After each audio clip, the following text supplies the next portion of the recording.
आता ही 96.5% मार्क मिळालेली 10वीतली मुलगी कुठल्या IAS IPS किंवा शिक्षकाच्या किंवा कुठल्या मध्यमवर्गीयाच्या किंवा कुठल्या उद्योगाच्या घरातली नव्हती. तिचे आई वडील हे तिथल्या स्मशानामध्ये झोपडं लावून तिथल्या स्मशानामधल्या चिता पेटवण्याचं काम करायचे.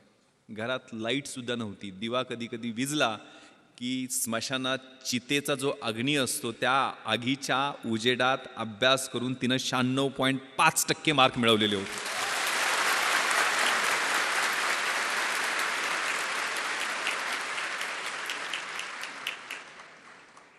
तिच्या आईला हेही कळत नव्हतं की 96.5% म्हणजे किती असतात. ती तिला समजून सांगत होती की 90 वर 6 असतात आणि त्या 6 वर परत अजून अर्धा असतो म्हणजे 96.5%. ज्यावेळेला तिचा चेक तो 1 लाख रुपयाचा देऊन तिचा सत्कार केला, तिचे हात थरथरत होते. तिनं ज्यावेळेला उत्तर त्या सत्काराला भाषण देऊन केलं ते इतकं प्रतिम होतं. ती काय म्हणाली की साहेब मला बी हैदराबादला जायचं आहे, पण हैदराबादला मला त्या सैराटमधल्या परशा आणि आर्चीसारखं पळून जायचं नाहीये.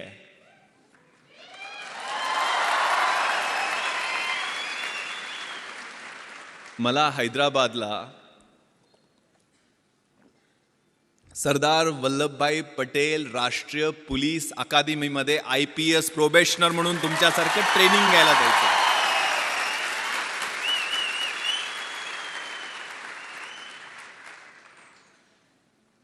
मला माझा भूतकाळ आठवला. कोल्हापुरातनं एक पत्र्याची पेटी घेऊन STला पैसे जास्त लागायचे म्हणून ट्रकात बसून पुढच्या ठिकाणी पत्र्याच्या पेटीत पुस्तकं होती, फक्त दुसरं काहीच नव्हतं. एक जीन्स, एक गोल्या गळ्याचा T-शर्ट आणि 2-3 फाटके तुटके कपडे घेऊन गेलेलो. 1993 साली आठवतंय. मनामध्ये स्वप्न होती, मोठी स्वप्न होती. पण तिथं गेलो त्यावेळेला परिस्थिती वेगळी होती. राहायची कुठंच मुंबईत सोय होत नव्हती. SIC ही IAS IPS अधिकारी बनवणारी पंढरी जी आहे ती चर्चगेट आणि VTच्या मध्ये आहे की जिथं राहणं सर्वसामान्य माणसाला परवडतच नाही आहे. परंतु सुदैवानं आमदार निवास आहेत. तर कुलाब्याच्या समोर ते मॅजेस्टिक आमदार निवासमध्ये पेटी टाकली, पत्र्याची पेटी ठेवली. पण आपल्याला माहीत आहे सगळे कार्यकर्ते आमदार निवासमध्ये त्या कुलाबा कॉजवेवर काय काय खातात आणि संध्याकाळी कसले कसले वास सोडतात सांगू शकत नाही आहे. झोपच लागायची नाही. मग ते बाहेर पट्टे टाकून झोपण्याचा प्रयत्न केला, पण ढेकणं आणि पिसवा आणि मच्छर एवढे त्यांच्याशी स्पर्धा करत तिथं राहायला लागायचं. तिथनंच 2 मिनिटाच्या अंतरावर यशोधन, सुनीती, सुरुची IAS IPS अधिकाऱ्यांच्या क्वार्टर्स आहेत. जिथनं लाल दिव्याच्या गाडीतनं झगमगीत सुटाबुटातले अधिकारी उतरायचे, त्यांच्याकडे पाहत लांबून उभा राहून बघायचो. तिथंच सर्वंट क्वार्टर्स त्यांच्या अधिकाऱ्यांच्या सोयीसाठी, त्यांच्या सेवेसाठी जे सर्वंट्स असतात त्यांच्या 10x10च्या छोटे छोटे सर्वंट क्वार्टर्स आहेत. तिथं मी आदरणीय थोरात साहेबांचं स्वागत करतो आपल्याच कॅम्पसमध्ये.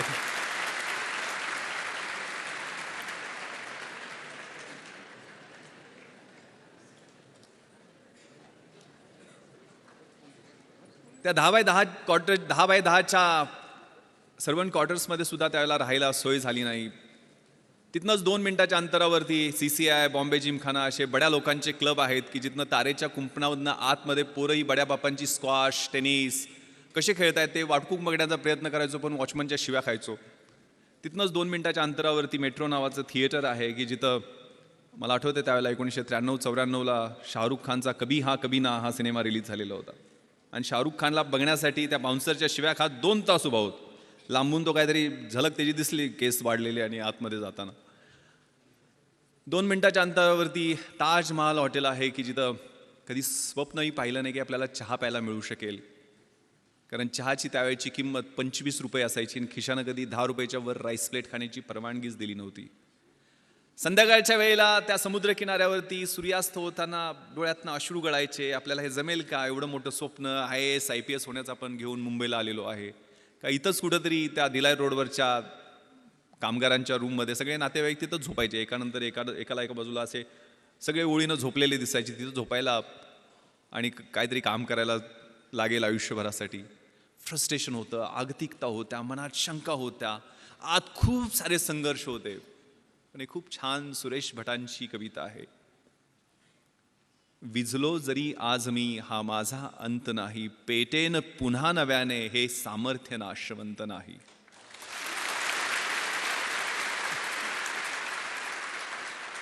छाटले जरी पंख माझे, छाटले जरी पंख माझे, पुन्हा उडेन मी, अडवू शकेल मजला अजूनशी भिंत नाही. माझी झोपडी जाळण्याचे झालेत कैक कावे, जळेल झोपडी अशी आग ती ज्वलंत नाही.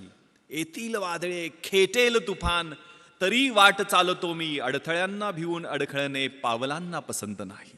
ती मनामध्ये ऊर्जा होती, ते स्वप्न होतं. मग त्यातनं एक जिद्द निर्माण झाली आणि 2 वर्ष 1995 आणि 96 2 वर्ष पेकाट मोडेतोपर्यंत आणि बुडाला फोड येतोपर्यंत अभ्यास केला आणि परिस्थितीनं यू टर्न घेतला. परिस्थिती पालटली. IPSमध्ये निवड झाली. मुंबईत डेप्टी कमिशनर ऑफ पोलीस म्हणून नेमणूक झाली. ज्या ठिकाणी 10x10च्या सर्वंट क्वार्टरमध्ये झोपायला जागा शोधत होतो त्याच ठिकाणी 2200 स्क्वेअर फीटचा आलिशान फ्लॅट मरीन ड्राईव्हवरती शासनानं राहायला दिला.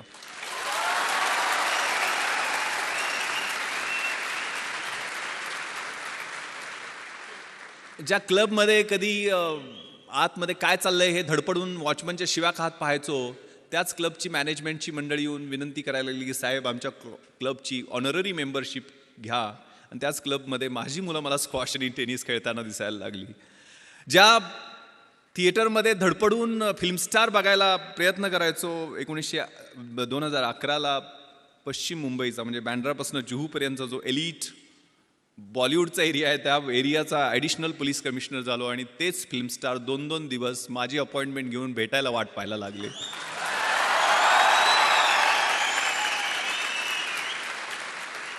ज्या ताजमध्ये कधी चहा प्यायचंही स्वप्न पाहिलं नाही, त्याच ताजमध्ये 26/11च्या रात्री सगळ्यात जास्त मी आणि माझ्या सहकाऱ्यांची वाट पाहिली गेली आणि तिथंच अतिरेक्यांशी 2 हात केल्यामुळं राष्ट्रपतींचं शौर्य पदक आम्हाला प्रदान करण्यात आलं. मी हे माझं कौतुक करण्यासाठी सांगत नाही आहे. एक फाटक्या चड्डीतनं सुरुवात शाळेत केलेली ती कुठंपर्यंत कशा पद्धतीनं ते मला सैराटमध्ये असं लपून चालायला लागायचं लहानपणी, आठवतंय मला.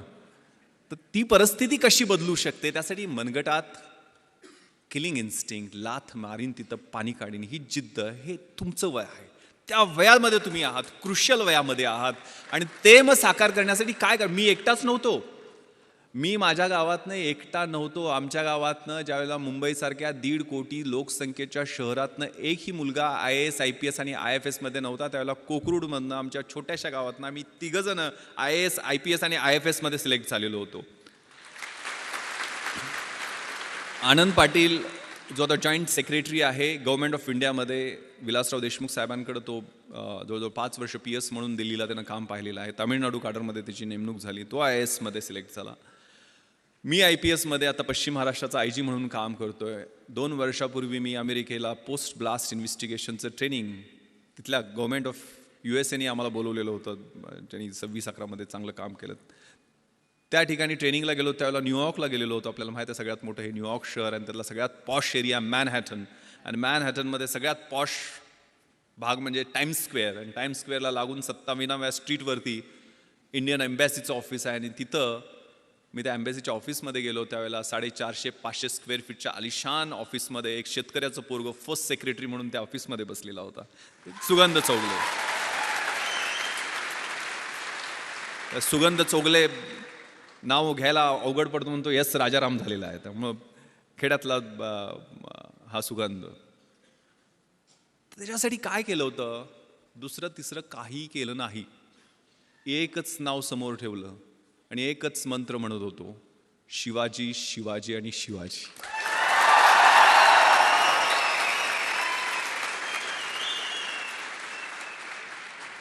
कुठेतरी व्हॉट्सअपवरती मला मेसेज आलेला होता की शिवाजी कुणाला म्हणायचं? जो 65 किलोची तलवार वागवतो त्याचं नाव वेसाजी.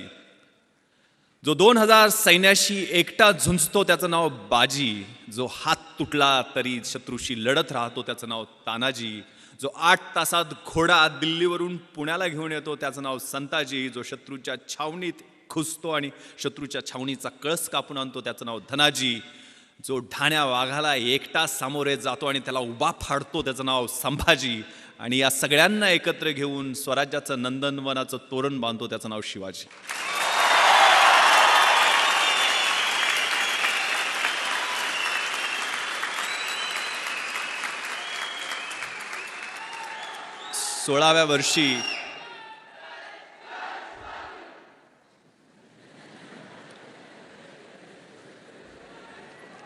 नुसत्या आरोळ्या नाही द्यायच्या, नुसत्या घोषणा नाही द्यायच्या. आतमधनं कणाकणामध्ये अगणित सूर्य शिवाजी नावाचे तयार झाले तर ऑटोमॅटिक हा देश महासत्ता जो काही डॉक्टर APJ अब्दुल कलाम सरांच्या नावानं राजवर्धननी काहीतरी एक स्पर्धा परीक्षा केंद्र बनवण्याचं ठरवलेलं आहे. त्यांच्या प्रॉपर्टीची list doctor APJ Abdul Kalam सरांच्या वाचत होतो मी.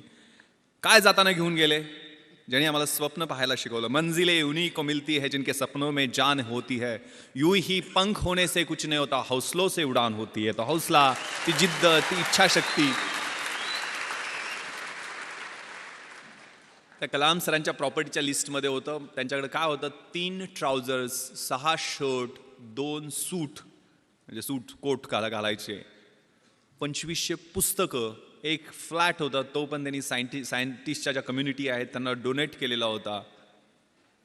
TV नाही, फ्रीज नाही, वॉशिंग मशीन नाही, काही नाही आहे, परंतु 125 कोटी भारतीयांचं प्रेम आणि मन जिंकून ते निघून गेलेलं होतं.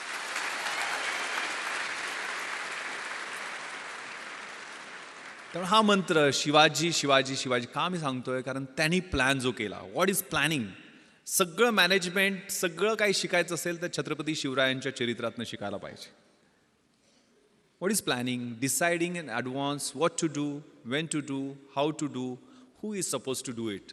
कसं करायचं, काय करायचं, केव्हा करायचं, त्याचं नियोजन कशा पद्धतीनं करायचं, याला प्लॅनिंग म्हणतात. आणि प्लॅनिंगसाठी आपल्या समोरचं चॅलेंज कोणतं आहे, आपल्या समोरचं आव्हान कोणतं आहे, आपला ॲडव्हर्सरी कोण आहे, आपला शत्रू कोण आहे.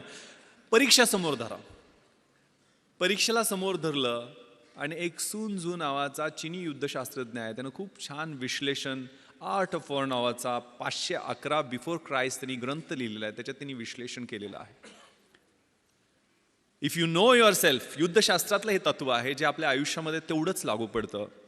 If you know your self and if you know your enemy, you need not worry about the result of 100 battles.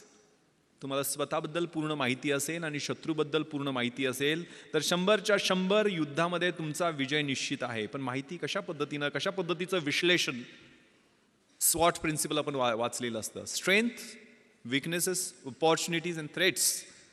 आपली बलस्थानं कोणती आहेत, आपली दुर्बल स्थानं कोणती आहेत, आपल्या समोरच्या संधी कोणत्या आहेत आणि आपल्या समोरचे धोके कोणते आहेत, याचं योग्य विश्लेषण स्वतःचं आणि शत्रूचं, म्हणजे परीक्षा असेल तर परीक्षेचं. सिलेबस कसा आहे, प्रश्नपत्रिका कशा येणार आहेत, गेल्या 10 वर्षातल्या कशा आहेत, पुढच्या कशा येऊ शकतील, सिलेबसमध्ये what to do and what not to do, हे कशा पद्धतीनं करायचं ते तुम्ही ठरवता का, त्याच्यावर काम करता का, नियोजन करता का. आणि त्याच्यानंतर स्मार्ट पद्धतीनं, what is smart? Specific, measurable, attainable, realistic and time bound. स्मार्टचं full form आहे. तशा पद्धतीनं तुम्ही अभ्यासाचं नियोजन करता का, आणि मग तो स्मार्ट अभ्यास असेल तर तुम्हाला यश मिळण्याचं गुणोत्तर अधिक चांगलं होत जातं. If you know your self and if you do not know about your enemy, after every victory gain you will suffer a defeat. जर तुम्हाला स्वतःबद्दल माहिती असेल पूर्णपणे, मात्र शत्रूबद्दल माहिती नसेल तर एका विजयानंतर तुम्हाला एक पराभव पचवावाच लागेल. जर तुम्हाला स्वतःबद्दलही माहिती नसेल आणि शत्रूबद्दलही माहिती नसेल तर you will suffer a defeat in every other battle. जर स्वतःबद्दल पण माहिती नसेल आणि शत्रूबद्दल माहिती नसेल तर आपल्याला मार खायला लागणार हे निश्चित आहे. त्यामुळे हे विश्लेषण, आपल्यातल्या पॉझिटिव्ह, निगेटिव्ह, डिस्ट्रक्टिव्ह सगळ्या गोष्टींचं विश्लेषण व्यवस्थित करून आपल्याला मार्गक्रमण करायचं. And this time is very very important. More you sweat during peace, less you bleed during war. हे युद्धशास्त्रातलं दुसरं महत्त्वाचं तत्व आहे की शांततेच्या काळात जास्त घाम गाळला तर युद्धाच्या काळामध्ये कमी रक्त सांडावं लागतं. तुमच्या हा कॉलेजचा काळ आहे, तो रचनात्मक काळ आहे. तुम्हाला कुणीही अडवलेलं नाही अभ्यास करायला, आणि अभ्यास करून कुणाच्या अंगाला भोकं पडलेत किंवा कोण मेला असं मी काय ऐकलेलं नाही आहे. त्यामुळे आई वडील आपले खूप खस्ता खाऊन आपल्याला इकडं अभ्यासासाठी पाठवतात. कारण माझ्या वडिलांनी अर्धा एकर शेती विकलेली होती, मला सांगितलं पण नाही. कधीही त्यांनी मला एक पोस्टकार्ड लिहायचे. पोस्टकार्डवर त्यांची सही मोडीतली सही आहे. जुने पैलवान होते ते, 4थी शिकलेले. आईचं शिक्षण तर झालेलं नाही आहे, पण लिहिता वाचता तिनं नंतर शिकली थोडंफार वाचायला. पण वडील, मी दिल्लीला ज्यावेळेला UPSCची तयारी करायला इंटरव्ह्यूच्या वेळेला होतो, मुंबईमध्ये असायचो, त्यावेळेला पोस्टकार्ड लिहायचे. त्यांनी कधी टेन्शन देणाऱ्या गोष्टी लिहिल्या नाहीत, पण व्यवस्थित चाललंय आमचं, आमची काही काळजी करू नको, तुला पैसे किती पाहिजेत, कसे पाठवून देऊ, जेवायला व्यवस्थित मिळतं का वगैरे वगैरे विचारपूस करून शेवटी मात्र न चुकता एक ओळ ते लिहायचे. मला गावाकडे प्रेमानं भावड्या म्हणतात. भावड्या, माझे डोळे मिटायच्या आधी तुला लाल दिव्याच्या गाडीतनं आलेलं मला पाहायचं आहे.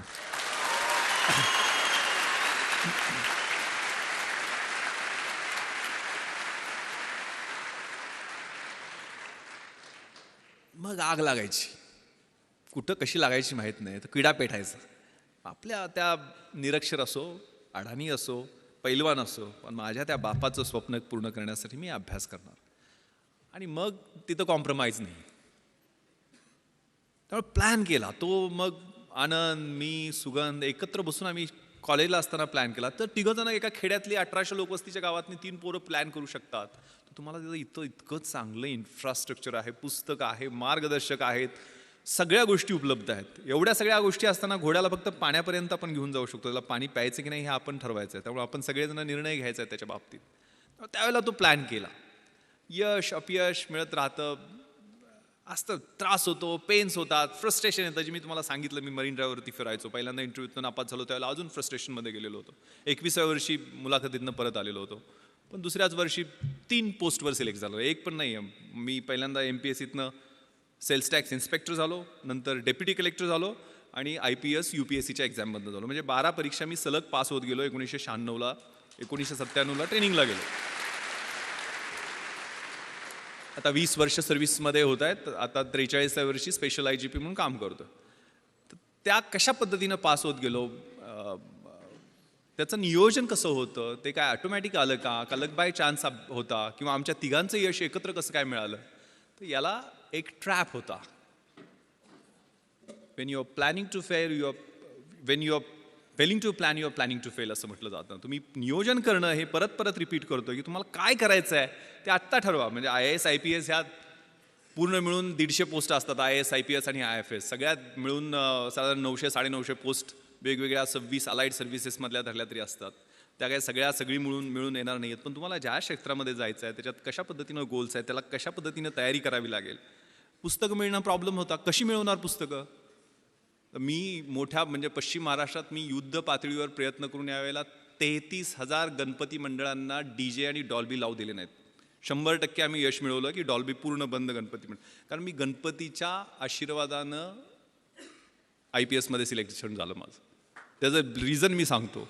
गणपती मंडळात पैसे, मग आम्ही शेतकऱ्याच्या पोरांना पैसे कुठून मिळणार. इथल्यासारख्या चांगल्या कॉलेजमध्ये किंवा इन्फ्रास्ट्रक्चर असणाऱ्या कॉलेज, राजाराम कॉलेजमध्ये होतो, गव्हर्मेंट कॉलेज होतं. तिथं काय सिव्हिल सर्व्हिसेसची पुस्तकं तुम्हाला घरी मिळतील अशी परिस्थिती नव्हती. मग आम्ही मित्र बसलो. मग काय करायचं, यावेळेला गणपती मंडळात डॉल्बी आणायचं नाही, नटी नाचवायची नाही. दरवेळेला ती नटी नाचवण्यावर भांडणं आमच्या गावात व्हायची. मग कोल्हापूर भाग आहे ना, इकडे काय परिस्थिती वेगळी नाही आहे. मी नेवाशाला वगैरे जाऊन आलेलो आहे, सगळा परिसर पाहिलेला आहे तुमचा. सो एक गाव एक गणपती करण्याचा आम्ही निर्णय घेतला. आणि माहीत आहे पोलिसांना किती टेन्शन असते. इथे इन्स्पेक्टर उमासे बसलेले आहेत. म्हणजे मी गणपती स्तोत्र पण त्यानंतर रोज म्हणायला लागलो. प्रणम्य शिरसा देवम गौरीपुत्रम विनायकम भक्तावासम स्मरणित्यम आयु कामार्थ सिद्धये विद्यार्थी लभते विद्या धनार्थी लभते धनम पुत्रार्थी लभते पुत्र मोक्षार्थी लभते गतिम. म्हणजे ज्या देवाच्या पूजनाने प्रत्येक शुभ कार्याची सुरुवात होते, जो विद्यार्थ्याला विद्या देतो, धन पाहिजे त्याला धन देतो, अपत्य पाहिजे त्याला अपत्य देतो, मोक्ष पाहिजे त्याला मोक्ष देतो, तो गणपती बाप्पा आम्हा पोलिसांना मात्र भरपूर टेन्शन देतो. कारण त्याच्याकडे असणारं अटेन्शन. मग ते अटेन्शन आम्ही बदललं. गावातनं पैसे जमा केले आणि व्याख्यानमाला घेतली. त्यावेळेला निर्मलकुमार फडकुले, शिवाजीराव भोसले असे व्याख्याते आणून सुद्धा आमचे 44,000 रुपये शिल्लक राहिले. कारण सहकार चळवळ आमच्या भागात ही चांगल्या पद्धतीनं रुजलेली आहे. सगळ्या कारखान्यांनी सूतगिरण्यांनी चांगली मदत दिली होती. 7 का 8,000 रुपये खर्च आले. 44,000 रुपये. मग करायचं काय याचं.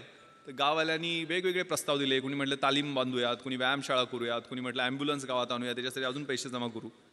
पण आम्ही प्रस्ताव दिला की हे पुस्तकासाठी पैसे आम्हाला द्या. आम्हाला काही कथा कादंबऱ्या नाटकं कविता असली पुस्तकं नको. तर आम्हाला MPSC UPSC bank recruitment railway recruitment army recruitment याच्यासाठी लागणारी स्पर्धा परीक्षेची पुस्तकं पाहिजे. ते वाघिणीचं दूध आम्हाला द्या, आम्ही तुम्हाला रिझल्ट दाखवू. गाववाल्यांनी नाही होय करत पुस्तक आणायला परवानगी दिली. 44,000 रुपये आम्हाला पुस्तकासाठी मिळाले. मी आणि माझे मित्र ती लिस्ट घेऊन पुण्याला गेलो. पुण्यामध्ये जेवढी जमतील तेवढी. त्यावेळेला NCERTची पुस्तकं कुठं मिळतात हे पण माहीत नव्हतं. NCERTची पुस्तक विमाननगरला कुठल्या तरी एका सेंट्रल स्कूलच्या तिथल्या लायब्ररीमध्ये मिळतात म्हटल्यानंतर तिथनं आम्ही जाऊन पुस्तकं आणली. म्हणजे हनुमान जशी संजीवनीसाठी अख्खा डोंगर घेऊन आलेला होता, तशी जेवढी मिळतील तेवढी NCERTच्या पुस्तकात ठराविकच लागतात पुस्तकं.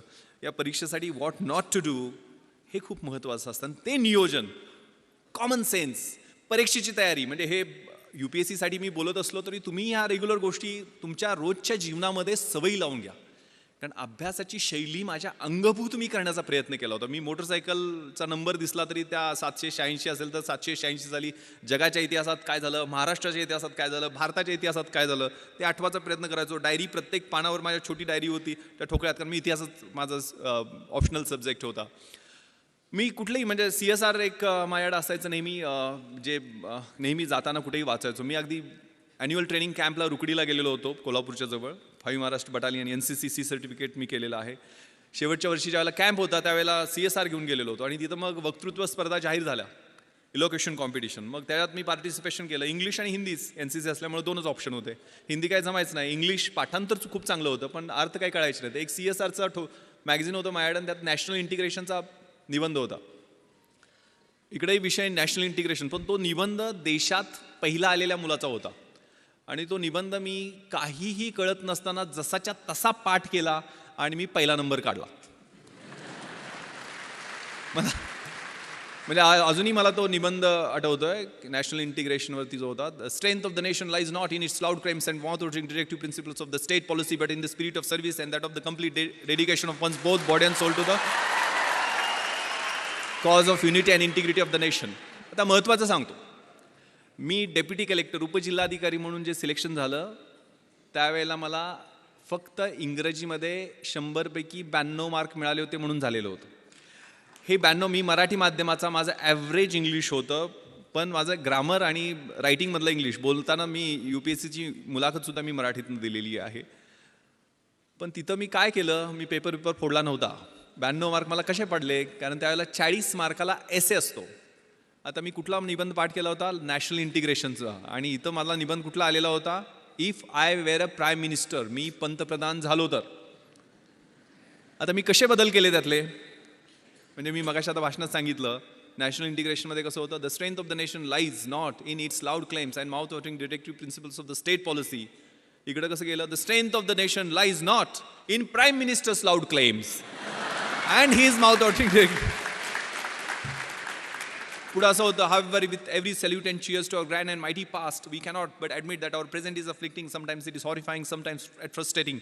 इकडे कसं गेले, however with every salute and cheers to our grand and mighty past of Jawaharlal Nehru, Indira Gandhi, our present, त्यावेळेला इंदर कुमार गुजराल आणि ते चंद्रशेखर सरकार पडणं वगैरे सुरू होतं, ते सगळं इट इज अफ्लिक्टिंग, समटाईम्स हॉरिफाईंग.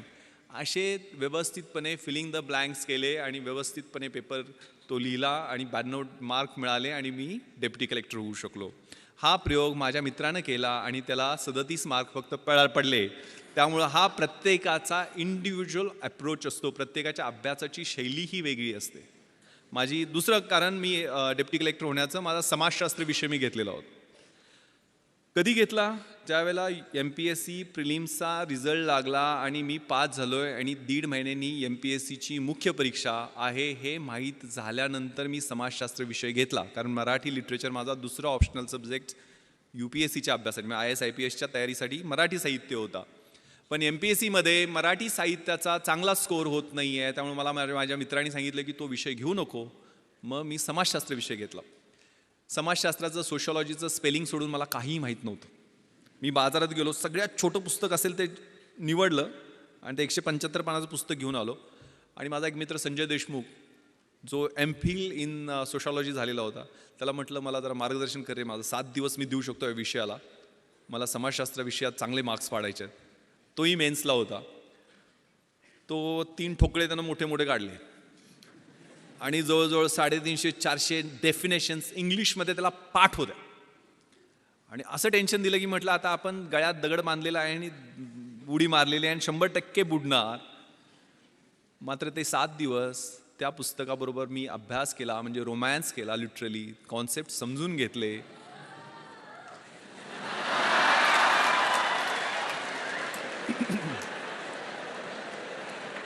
ते पुस्तक काय 3 इडियट्समध्ये तो पाठवतो तसं नव्हतं.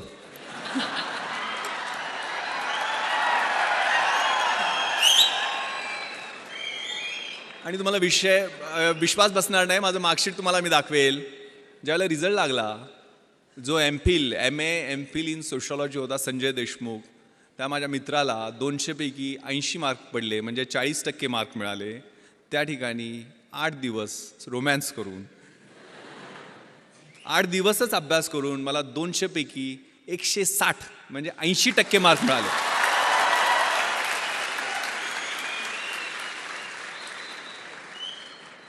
अगेन मी पेपर फोडला नव्हता, किंवा पेपर फोडून सुद्धा समाजशास्त्रात विश्लेषणा पद्धतीनं मार्क मिळत नाहीत.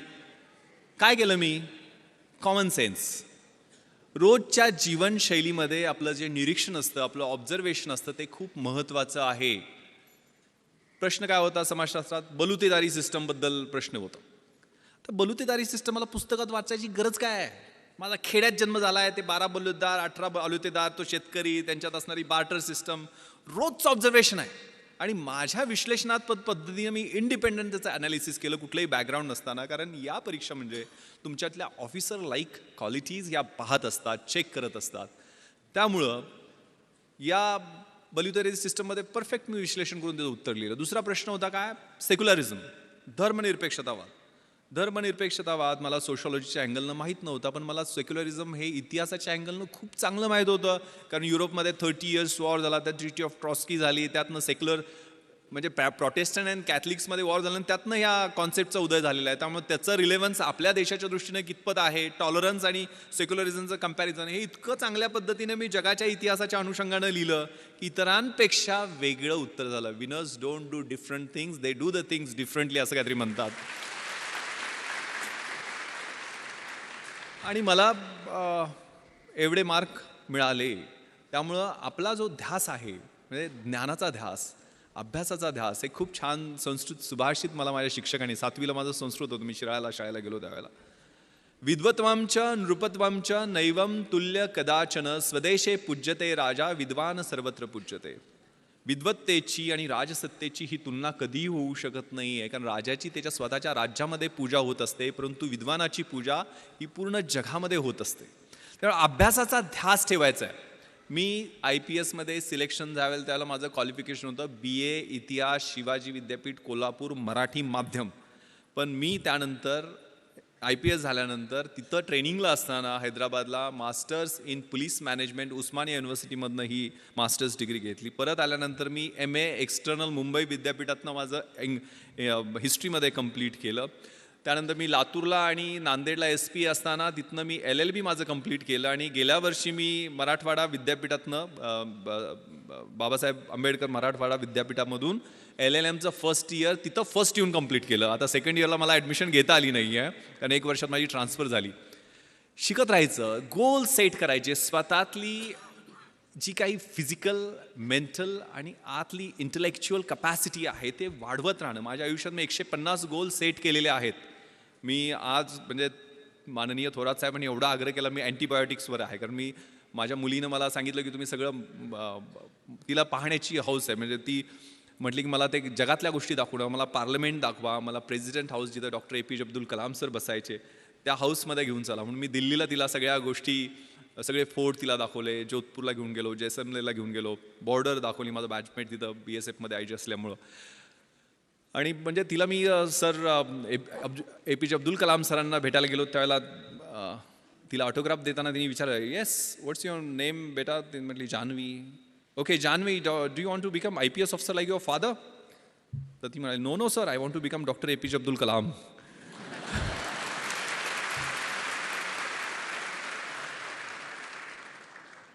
इथं सावित्रीच्या लेखी सगळ्या आहेत. म्हणजे ते मला दंगल सगळ्यांनी पाहिला ना? Yes, that's fighting spirit, that should be there. त्यामुळे हे सगळं जे आहे ना, आणि इकडं सगळे शिवाजीचे मावळे असं काहीतरी म्हटले ना,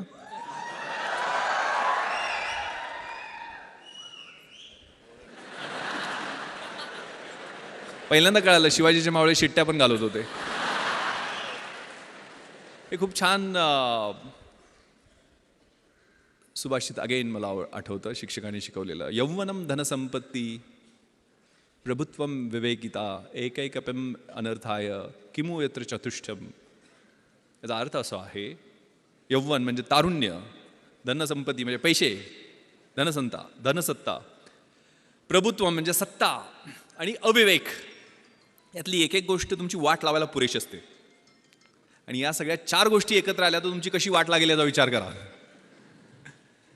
त्यामुळे कधीही जमिनीवरचे पाय आपले हालू द्यायचे नाही आहेत. परिस्थितीची जाणीव असली पाहिजे आणि मग अभ्यास करायचा. अभ्यास असा करायचा, the heights of great main reached and kept wear not attain by sudden flight but while there कंपॅनियन्स wear slab they were toiling affords in the night. जी उंची मोठी माणसं गाठतात ती थोरात साहेबांनी ज्यावेळेला 1978ला सुरुवात केली होती त्यावेळेला काय 100-150 सुद्धा विद्यार्थी नव्हते. आज 10,000 विद्यार्थी या कॅम्पसमध्ये आहेत. त्यावेळेला त्यांनी कष्ट केलेलं असतं, ते विजन असतं समोर, एक दूरदृष्टी असते आणि त्या दृष्टीनं त्यांनी पाऊल एक एक पाऊल टाकत पुढे गेलेले असतात. त्यावेळेला नियोजन अगेन मी चार्ज घेतलं. माझं नियोजन म्हणजे काय असतं थोडक्यात सांगतो. मी 11 जुलैला कोल्हापूर रेंजचा चार्ज घेतला. मी रोज आता IG झालो म्हटलं मी पहिल्यासारखं 24 तास काम करणार नाही आहे, ठरवलं. आता SP-ना मी कामाला लावेल, मग मी रोज 10 तास काम करेल. मग 10 तास मी रोज काम केलं तर किती कामाचे दिवस माझे 31 मार्चपर्यंत होतात. 790 करेक्ट दिवस होतात. 790 दिवस माझे इन्स्पेक्शन 5 जिल्ह्यात माझ्याकडे आहेत, तर 10 दिवस 10 तास प्रत्येकी असे 5 जिल्ह्यांचे इन्स्पेक्शन केल्यानंतर किती दिवस होतात. मी रोज 2 तास नागरिकांना भेटण्यासाठी देईल तर ते किती तास होतात. मी 2 तास टपाल माझं रोजचं टपाल काढेल त्याच्यासाठी किती दिवस होतात. मी माझ्या अधिकाऱ्यांच्या मीटिंग्ज रिव्ह्यूसाठी गेल ते 2-2 तास मी असे स्लॉट्स बनवले. तसे अभ्यासाचे सुद्धा मी ज्यावेळेला UPSCची तयारी करत होतो 4 तासाचा सकाळचा स्लॉट पहाटेचा, मी 3 वाजता उठायची सवय होती. अशी सवय इतरांनी पण प्रयत्न केला आणि नापास झालेत. अगेन मी सांगतो तुम्हाला ज्यावेळेला योग्य वाटते त्यावेळेला उठा आणि अभ्यासाचे 3 स्लॉट, सकाळचा 4 तासाचा, दुपारचा 4 तासाचा आणि संध्याकाळचा 4 तासाचा. मग दुपारच्या वेळेला मला झोप यायची तर मी त्यावेळेला मला जे कठीण विषय वाटतात ते मी त्यावेळेला घेणार नाही आहे. सकाळच्या फ्रेश स्लॉटमध्ये मी ते घेईल. ज्यावेळेला मला सोपे वाटतात ते मी दुपारच्या स्लॉटमध्ये घेईल.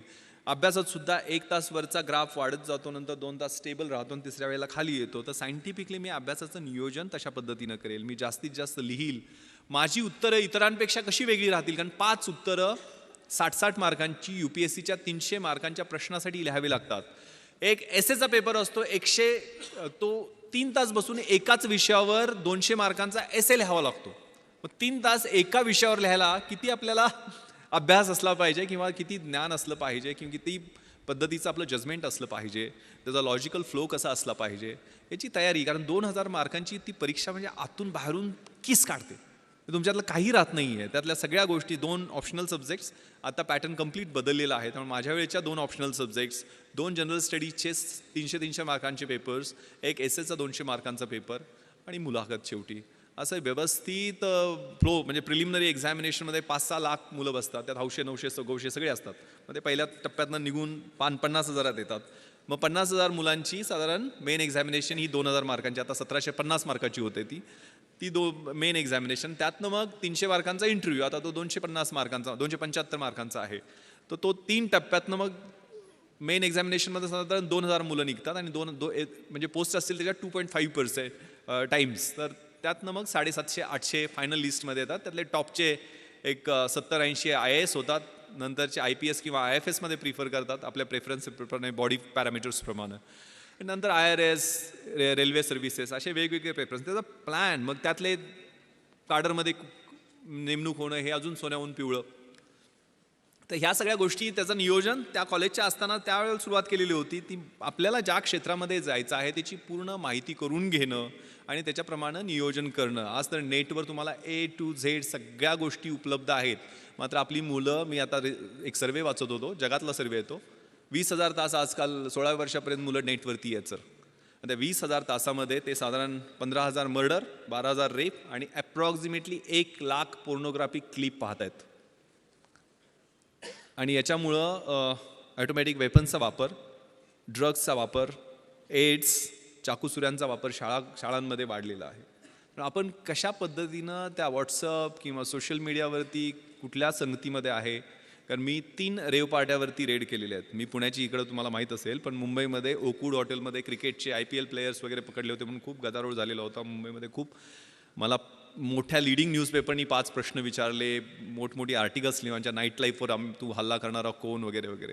पण ज्यावेळेला यांचे ब्लड आणि युरिन रिपोर्ट्स आले त्यातल्या 98% मुलामुलींच्या ब्लड युरिन्समध्ये हे अफीम, चरस, गांजा, कोकेन असे नाही, फ्लनिट्रेप्झेम सारखे, म्हणजे त्याला नायट्राईट बेस्ड ड्रग्ज म्हणतात, ज्याला डेट रेप म्हणतात, जे पबमध्ये गेल्यानंतर एक ड्रॉप थम्सअपच्या एखाद्या बाटलीमध्ये मिक्स केला आणि तो एखाद्या मुलीला दिला तर तिची मेमरी ब्लर होते. एक संडे नावाचा सिनेमा आलेला होता, Sunday is missing from the life of that girl, किंवा फॅशनमध्ये हा प्रकार दाखलेला होता.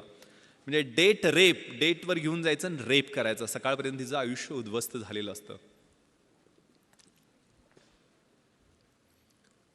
त्यामुळं आपली जागरूकता, आपण कशा पद्धतीनं कुठल्या नेटवर कशा साईट्सवरती आहोत, कारण ह्याचं सगळं कम्युनिकेशन फेसबुकवरती झालेलं होतं, IsraTrans.com वेबसाईटवरती झालेलं होतं. इंटरनेटचं जे वर्ल्ड आहे ते खूप धोकादायक आहे. त्याच्यावर आपण सावध राहिलं पाहिजे, जपून असलं पाहिजे. आपले फोटो लोड करताना, विशेष करून लहान मुलांचे फोटो लोड करताना, मुलींचे फोटो लोड करताना आपण त्याच्या बाबतीत सावधानता बाळगली पाहिजे. यातल्या एक मुलगी माझ्या मित्राची होती, म्हणजे मी पार्टीमध्ये पकडलेली. नंतर मग कारवाई तर मी कायदेशीर सगळी केली, कुणाला काय सोडलं नाही आहे. आणि त्यानंतर मित्र माझ्याकडे तिला काउन्सिलिंगसाठी घेऊन आलेला होता. आणि तिला मी विचारलं, एक 18-19 वर्षाची मुलगी होती, की काय करते बेटा तू हे, why do you do this, म्हणजे काय त्यातनं तुला, म्हणजे sir uncle I can't leave without it. Millionaire बापाची मुलगी, पण ती म्हणते की मी ह्याच्याशिवाय जगू शकत नाही आहे. म्हणजे आयुष्यामध्ये धागडधिंगा, पब, डिस्कोमध्ये ड्रग्ज घेऊन नाचणं एवढंच आयुष्य आहे का? आयुष्याच्या स्टेजेस असतात. आयुष्य आपलं 20शीमधलं कसं आहे, 30शीमधलं कसं आहे, 40शीमधलं कसं आहे, 70 झाल्यानंतर आपल्याला एक समाधानाची सुरकुती ज्या वेळेला चेहऱ्यावरती कुणाची सेवा करून मिळेल ते कसं राहील, सगळ्याचा विचार करण्याची आवश्यकता आहे. आणि सगळ्यात धोका जो जगभरामध्ये आहे तो नार्को टेररिझमचा आहे. म्हणजे टेररिझमसाठी नार्कोटिक्समधनं मिळालेले पैसे, म्हणजे गोल्डन क्रिसेंट आणि गोल्डन ट्रँगल हे तुम्ही कुठेतरी वाचलं असेल. म्हणजे पाकिस्तान, अफगाणिस्तान हा जो बेल्ट आहे तो गोल्डन क्रिसेंटचा, आणि थायलंड, म्यानमार, लाओस हा जो बेल्ट आहे तो गोल्डन ट्रँगलचा. यातनं जो ट्रेड ड्रग्सचा होतो तो $1000 बिलियन आहे. म्हणजे जगातल्या आयर्न अँड स्टीलच्या इंडस्ट्रीच्या टर्नओव्हरपेक्षा जास्त आहे. त्याचे टार्गेट आहेत तुम्ही मुलं. मग आजकाल जे ट्रान्स फेस्टिवल, सनबर्न फेस्टिवल आणि सगळ्या गोष्टी ज्या होत असतात त्यातनं सावध राहिलं पाहिजे आपण. कारण त्या म्युझिक, कारण मी डॉल्बी सिस्टम का बंद केली, ते राक्षस उभा राहतात, त्यातनं सुद्धा आवाज जे निर्माण होतात ते 120-130 डेसिबलचे जे आवाज आहेत ते सर्वसामान्य माणूस कानानं ऐकू शकत नाही. त्याला एक तर दारू ढोसावी लागते किंवा ड्रग्ज घ्यावे लागते. ड्रग्ज घेतल्यानंतर ते कलर्स असतात, फ्लोरोसंट कलर्स, त्याला आपण टच करू शकतो. ते म्युझिक आपल्या कानामध्ये पिअर्स होताना आपल्याला जाणवत असतं. आणि स्पष्ट शब्दात सांगायचं तर शरीरासंबंधातला जो आनंद असतो तो काही तासासाठी त्या काही ड्रग्सच्या माध्यमातून मिळतो. पण त्यावेळेला तुमचं पूर्ण ब्रेन खोकला होतो, सिझलर होतो. त्याला सिझलर ड्रग असं म्हणतात. ॲम्फेटामाइनचे डेरिव्हेटिव्ह आहेत, MDMA वगैरे, किंवा एक्स्टसीचे जे प्रकार आहेत, त्यातनं तुमची स्प्लिट पर्सनॅलिटी होते, सिझोफ्रेनिया ज्याला म्हणतो आपण. हे धोकादायक आहे. कारण मी 150 एकदा मी सगळे चेन स्नॅचर्स बोलवले होते मुंबईमध्ये ॲडिशनल कमिशनर असताना. का गुन्हे करताय? आणि त्यातले 90% मुलं ही ड्रग्सच्या आहारी गेलेली होती. मग एकदा त्या सर्व सेंट्रल नर्वस सिस्टमचा ताबा घेतला अशा एखाद्या व्यसनानी, म्हणजे आणि त्या वयात, ह्या ठराविक वयात, कारण 16व्या-17व्या वर्षीच हे सगळे संसर्ग होतात. म्हणजे झालं तर छत्रपती शिवाजींसारखं महान आणि मोठं तेजस्वी कार्य 16व्या वर्षीच त्यांनी सुरुवात केली होती. शंभू महादेवाच्या साक्षीनं स्वराज्याचं तोरण बांधलं होतं, त्याच वयात केलेलं होतं. आणि वाट लागायला सुद्धा आयुष्याची तेच वय असते.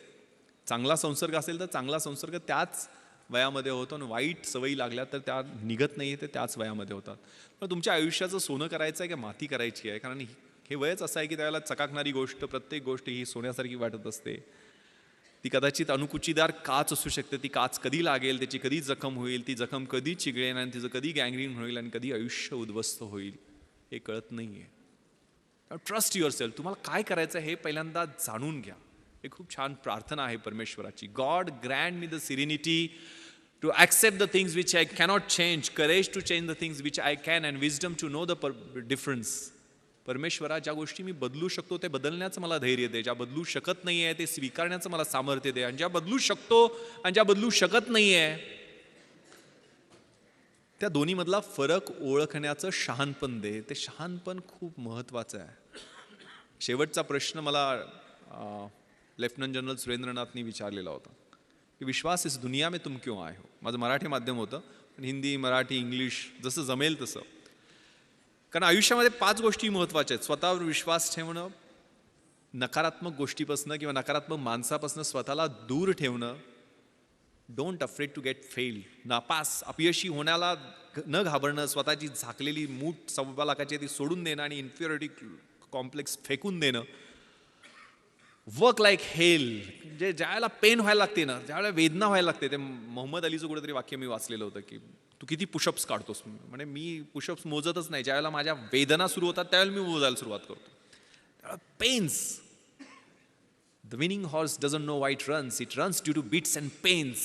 Life is a race. God is your rider. And if you are getting beats and pains, then it's for sure that you are going to win the race. शर्यतीत जो घोडा पळतो ना, त्याला माहीत नसते तो का पळतोय. त्याला जे चटके फटके चापकाचे ओरखाडे मिळत असतात त्यामुळे तो पळत असतो. आणि जीवन ही अशीच एक शर्यत आहे. परमेश्वर हा तुमचा रायडर आहे. आणि जर तुम्हाला ते चटके आणि फटके मिळत असतील तर परमेश्वराची इच्छा आहे की तुम्ही ती शर्यत जिंकावी. तेव्हा ते चटके फटके मिळत आहेत का, तेव्हा आयुष्य प्लेन नाही आहे. Work like hell and give something back to the society. Last very important.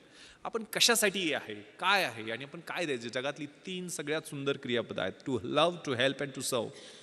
प्रेम करणं, मदत करणं आणि सेवा करणं. ज्या ज्या वेळेला शक्य आहे त्या गोष्टीसाठी आपण तडफडून पुढे गेलं पाहिजे.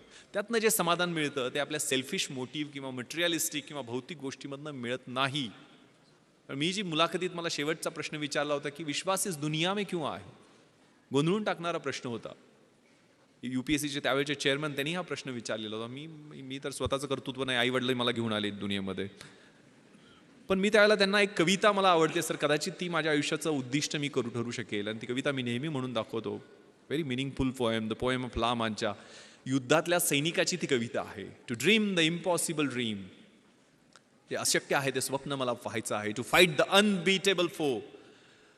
ज्याचा कोणी पराभव करू शकत नाही त्याला जाऊन मला हरवायचं आहे. To run where the brave dare not to go. ज्या ठिकाणी कुणी जाण्याचं धाडस करत नाही तिथे जाऊन मला धावायचं आहे. To try when your arms are too weary. माझे हात पाय बाहू शरीर सगळं थकून गेलंय त्यावेळेला मला तो एव्हरेस्ट समोर दिसतोय. तो एव्हरेस्ट गाठण्यासाठी मला एक एक पाऊल पुढे टाकायचं आहे. To reach that unreachable star. This is my quest to follow that star, no matter how hopeless, no matter how far. To fight for the right without questions, without pause. To be willing to march into the hell for heavenly cause. मला सत्यासाठी संघर्ष करायचा आहे. त्यावेळेला कोणताही प्रश्न विचारायचा नाही, कोणताही थांबा घ्यायचा नाही आहे. माझी नरकात जायचीही तयारी आहे. मात्र त्यासाठी असणारं कारण स्वर्गीय असलं पाहिजे.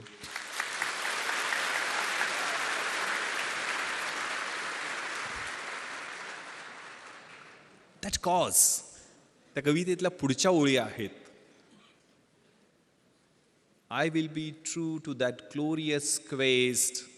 माय heart will lie peaceful and काम when I am late to my rest. And the world will be better for this that one man स्कॉन and covered with scar steel strove with his last ounce of courage to reach that unreachable star. तो युद्धातला सैनिक ज्यावेळेला त्याच्या अंगावर जखमा असतील त्या भळभळणाऱ्या जखमाबरोबर घेऊन त्या स्टारच्या त्या ताऱ्याच्या दिशेनं तो ज्यावेळेला जाईल, त्या हौतात्म्याच्या दिशेनं तो जाईल, त्यावेळेला जग सगळं म्हणेल की येस, हा शेवटपर्यंत लढत राहिला, हा शेवटपर्यंत लढत राहिला, देशासाठी लढत राहिला, समाजासाठी लढत राहिला. कारण डिग्निटी, डेथ विथ डिग्निटी खूप महत्त्वाची आहे. आपला आयुष्याचा शेवट कसा होतो हा खूप महत्त्वाचा आहे. कारण आता उदाहरण देताना सुरुवातीला परिचय करून देताना 26/11 सांगितलं गेलं. 26/11च्या अगोदरची परिस्थिती, दरम्यानचे ते 60 तास आणि त्यानंतरचे 1.5 वर्ष मी मुंबईला बदलताना पाहिले आणि माझ्या आतमधनं जे बदल होत होते ते मी पाहिलेले आहेत. माझी पत्नी बऱ्याचदा विचारते की तुम्ही एक ग्लॉक पिस्टल घेऊन बुलेट प्रूफ जॅकेट नसताना, कारण ते ऑड युद्ध होतं. कारण मी आणि माझा बॉडीगार्ड सुरुवातीला आम्ही दोघंच घुसलेलो होतो. 9:40 अतिरेकी 2 मुख्य दरवाजातनं आणि 2 नॉर्थ कोट गेटमधनं घुसले आणि 9:51 11व्या मिनिटाला मी आणि माझा बॉडीगार्ड अमित खेतले, ज्याला 3 गोळ्या लागल्या, दोघंजण आम्ही पाठीमागच्या स्विमिंग पूलच्या गेटमधनं आत घुसलो. 11व्या मिनिटाला मी घुसलो. ज्या वेळेला खाली स्विमिंग पूलच्या एरियामध्ये 7-8 परकीय नागरिकांचे मृतदेह रक्ताच्या थरोळ्यात होते, त्यावेळेला खात्री होती की आपलाही इथंच एंड आहे, हीच आपली समाधी आहे. आतमध्ये 100% आपण जिवंत राहणार आहे, पण मारायचं किंवा मरायचं एवढंच ध्येय त्यावेळेला समोर होतं. त्यामुळे हात थरथरले नाहीत.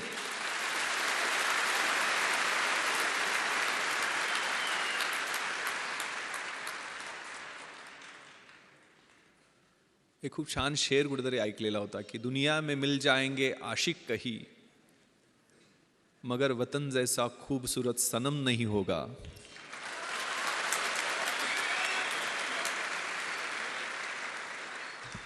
नोटों में लिपटकर सोने में समेट कर मरे हैं कई,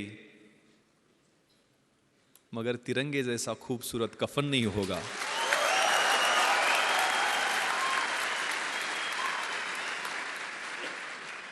yes, that death with dignity, ते देशासाठी असणारं मरण ते प्रत्येकाच्या भाग्यात नसते ना.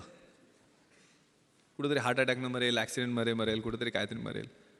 दॅट अट्रॅक्ट्स, त्याचं आकर्षण वाटायला लागतं.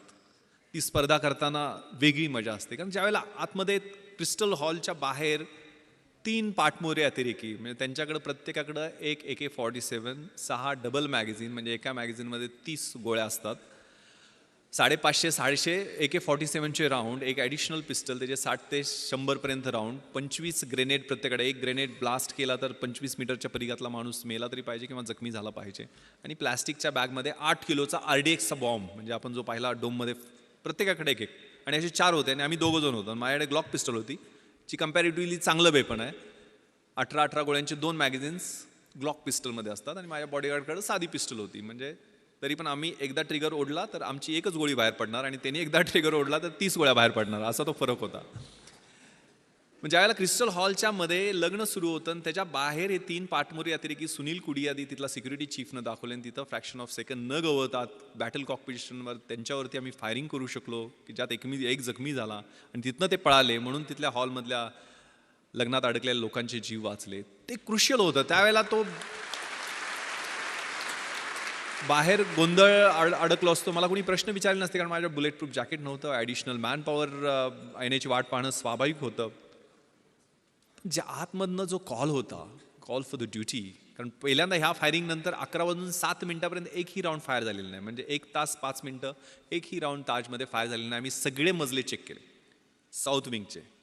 ताजचं विभाजन हे नॉर्थ विंग आणि साऊथ विंगमध्ये, जुन्या ताजमध्ये, जे काय महाभारत झालं ते जुन्या ताजमध्येच झालं.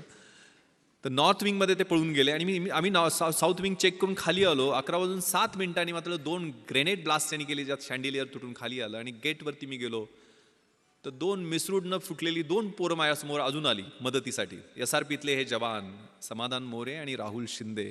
राहुल 21 वर्षाचा जवान.